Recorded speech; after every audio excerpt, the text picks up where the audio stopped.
Ini bagaimana kita nih diajak berdebat atau diajak seleksi pimpinan sebelum pertarungan berlangsung, sehingga tuntas pengetahuan masyarakat. Nah, terakhir di satu yang pertama tadi itu, ini perlu satu sikap yang apa ya, revolusioner ya, agar pemimpin ini bisa sekaligus bahasa kasarnya melihat di situ baru akan untung di bawah.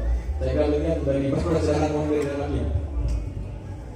Oke, semua orang persoalkan kenapa saya tidak mengkritik Presiden Prabowo seperti saya mengkritik Presiden Jokowi.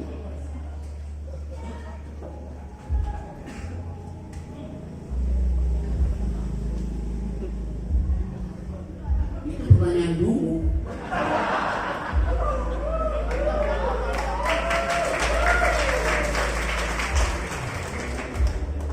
Tidak mengkritik seperti itu, dia berbeda. Saya kritik Pak Jokowi karena dia bilang di kantongnya ada 11 triliun. Saya kritik Pak Jokowi karena dia bilang SMK udah dipesen. Saya kritik Pak Jokowi karena dia bikin jalan tol lebih panjang dari jalan pikiran. Saya kritik Pak Jokowi karena dia bikin IKN yang bikin APBN bangkrut. Oke, sekarang saya tanya kamu.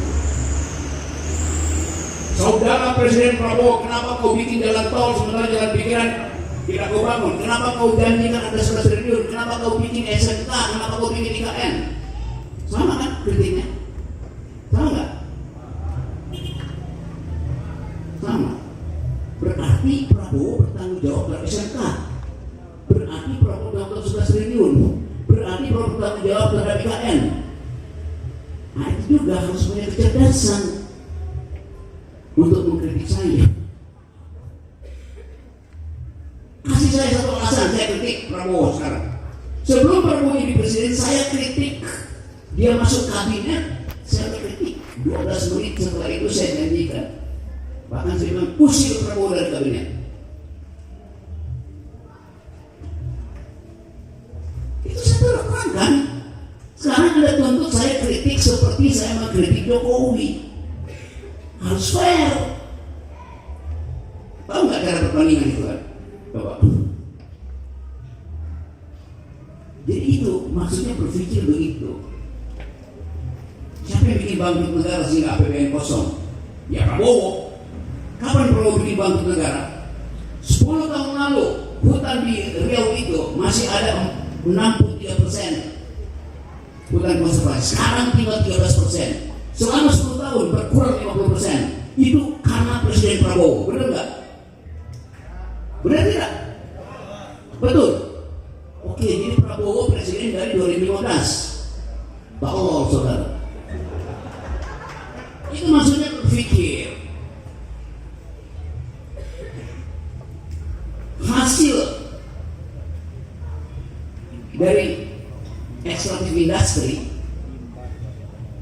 di era Pak Harto, izin industri itu diberikan pada oligarki. Yang balik ke negara itu masih 43% dalam bentuk irigasi, dalam bentuk SD Impres, puskesmas, jalan desa.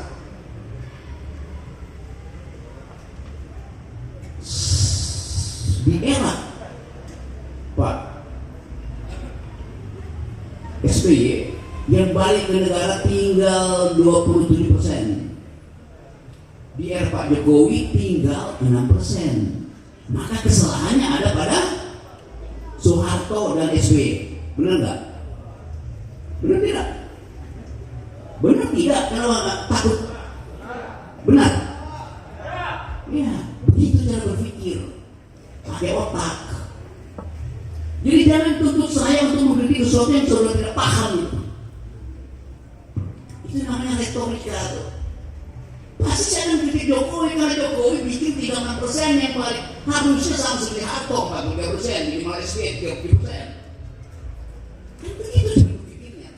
Kita boleh marah, tapi marah dengan kecerdasan. Tunggu aja. Kalau proyek makan siang bergizi gagal, Tunggu aja kalau 3 juta rumah itu gagal. Tunggu aja kalau 20 juta hektar food estate itu gagal. Tunggu aja kalau BRICS akhirnya bubar. Begitu dong. Akademis itu berpikir begitu. Jangan jual kemarahan. Gak gunanya jual kemarahan. Bikin analisis. Itu modal kita untuk bertempur nanti. Kenapa kalian marah bahwa gagal memilih calonnya? Baru sekarang bikin dong pertemuan semacam ini. Kenapa kalian yang organisasi sendiri kenapa harus tunggu saya? Kalian sendiri tahu bahwa kita Indonesia gagal memilih karena kurang lokasi dan komunitas yang berpikir. Kalian tahu caranya. Tapi mesti Pak Rocky yang datang tuh.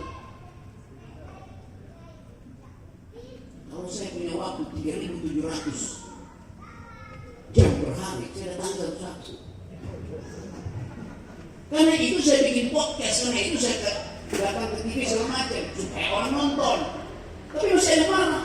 Kok kalau ke TV datang, kalau diundang ke daerah tak mau datang? Lo justru kan ada TV, ngapain saya datang ke daerah? Tolong. Tidak begini. Lain misalnya TV itu kan. Jadi jadikan YouTube saya itu bukan ada puji-puji, atau jadikan itu bahan diskusi setelah TV-nya tayang itu maksudnya. Maksudnya jadikan itu sebagai bahan percakapan. Tentu sesekali saya beredar ke itu. Saya di Jakarta itu, ya paling 1-2 hari itu pergi lagi. Modal lagi di daerah. Jadi kalau saya nggak sempat datang, bukan karena saya abaikan pemerintahan daerah, memang nggak ada waktunya. Mampus kalau kita benar sama saudara. Saya diundang oleh Bapak Perdana.